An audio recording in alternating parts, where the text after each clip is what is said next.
Execute your job. 3 yards on the pickup there, and it'll be second down. See if they stay on the ground for second down. And they're going to hurry back to the line now. We always like to talk about defense in terms of levels. First level defensive line, second level linebackers, third level defense. Pressure comes, and the Steelers take him down. Sean Lee in there to drop him, and it'll be a loss of about 8. Well, that was an interesting little chess match there because the offense went empty set. No running backs in the backfield, so they're trying to get people out into a route pretty quickly. But guess what? The defense sees that. They go ahead and move themselves into a blitzing situation and come right after the quarterback. They had more guys there than they could block. But no second guessing the call here. It was 3rd and long, so throwing the football was probably the smart play to try and pick it up.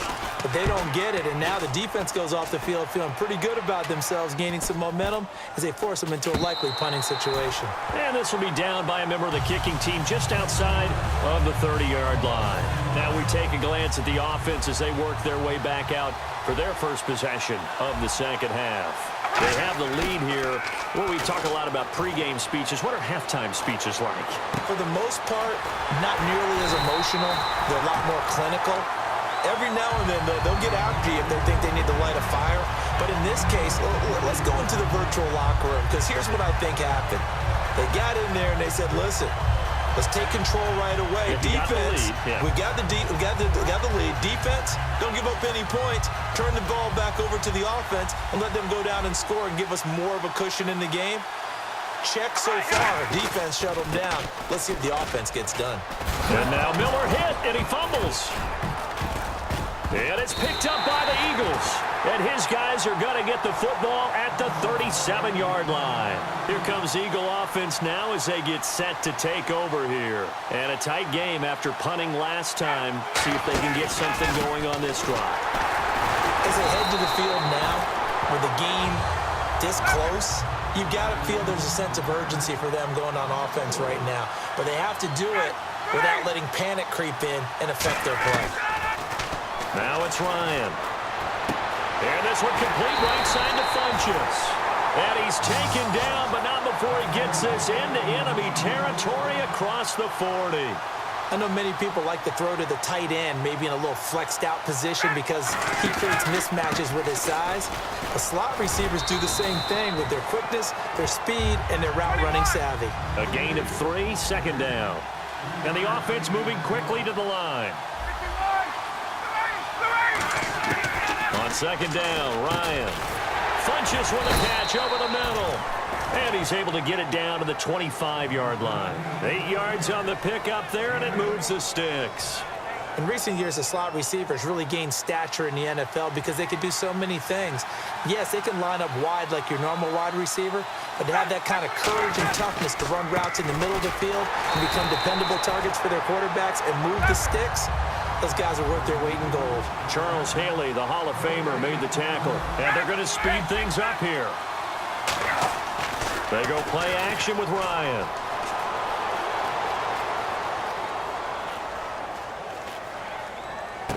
He's got his man. This is Tate. And he'll go out of bounds down inside the 15-yard line. And now inside the red zone, the offense will operate. They'll come out in the pistol. On the ground, this is Halou. And he is going to lose yardage here. A loss of a full 3 yards, and now it's second down. And quickly, they get to the line.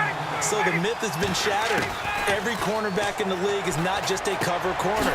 Some of them will stick their nose in there and make plays exactly as we just saw there. A big loss suffered by the offense after that nice tackle. Quick pass play there on the slant, Charles. Works out well for the offense. The offense loves it. The defender hates it. Hard to get through the body of the... And he'll take it into the end zone for an Eagles touchdown. Roy Halou taking it in from 7 yards away. And the Eagles are within an extra point of tying this thing up. And we've got a good one brewing. We're all knotted up at 14.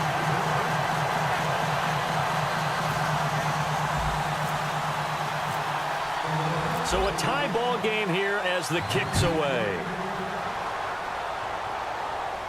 Fielded about a yard deep. And he will be brought down here at about the 17-yard line. And Pittsburgh getting set to take the field. And last time, not only the turnover, but that turned into 6 points. They got to make up for that here. We always hear about empty possessions, but some are worse than others. You can have an empty possession, punt the ball. Oh, you saw that one coming. It's intercepted. Throwing back across his body. Picked off by the Pro Bowler, Marcus Peters. And the return stops at the 39-yard line. The Eagles offense now gets set to head back onto the field. And that recipe on their last drive that resulted in a touchdown looked pretty good, so they'll be hoping to do that once more. It takes me back to when we sat with the offensive coordinator and the head coach. They felt pretty good about their game plan and thought there were some holes in the defense, and they exploited them the last time out. Let's see if they can come back and put together a similar drive. And we'll see if they can do just that.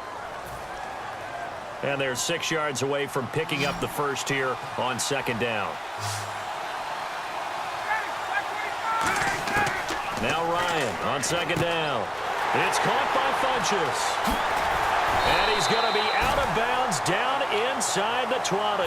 He goes for 18 there as the drive will continue. And now the offense operates in the red zone. Again, we'll see the pistol here. They'll run it now with Smith. And he'll wind up losing yardage here back at the 21-yard line. It's a loss of 4 there, bringing up second down.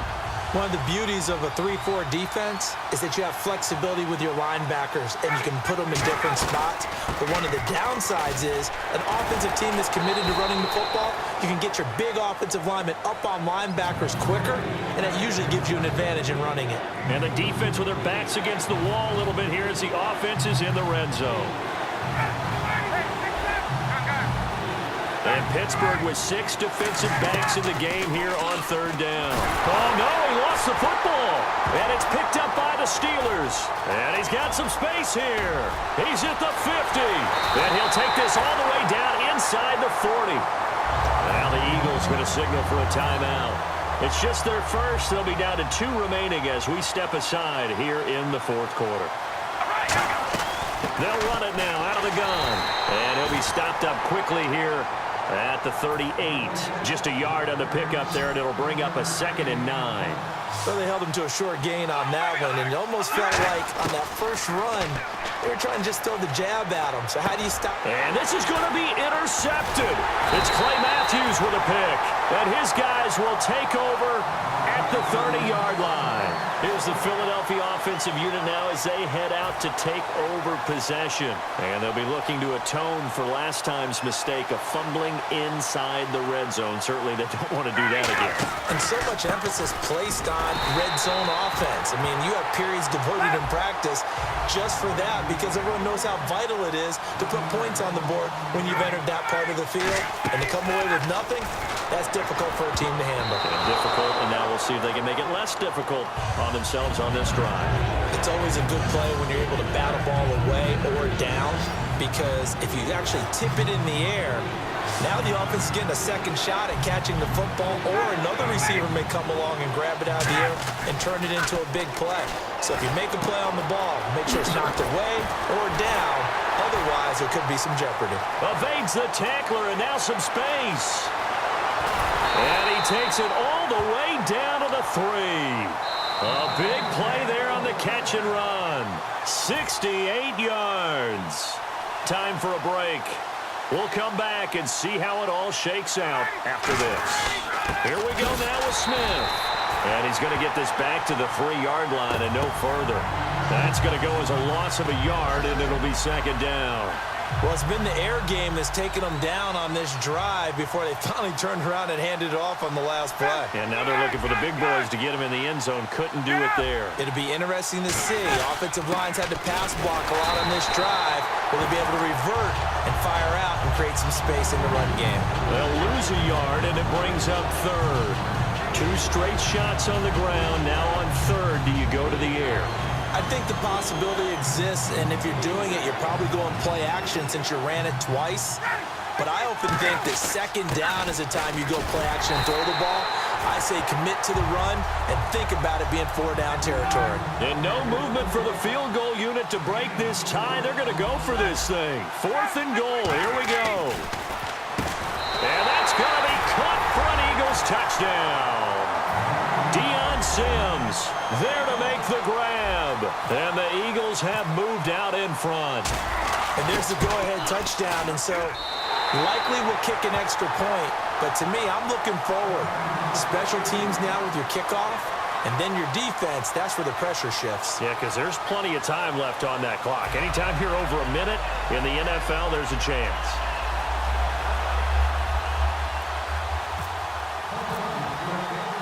Frank's now on to kick it away after the touchdown.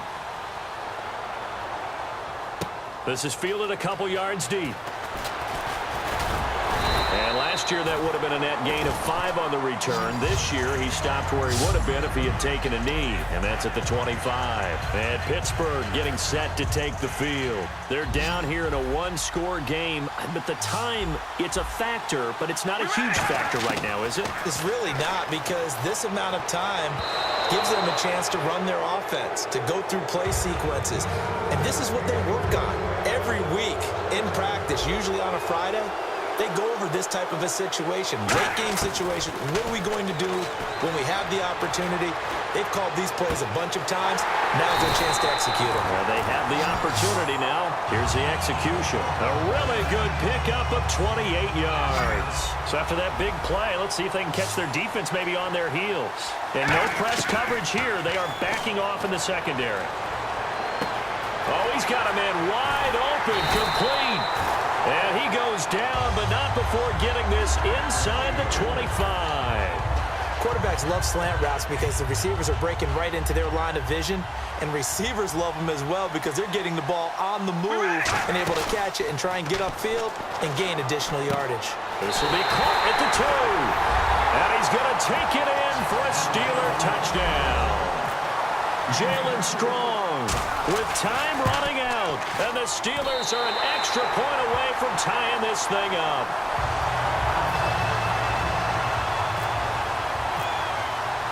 So here comes the kickoff now, all even here in this 4th quarter. Here's Tate to return.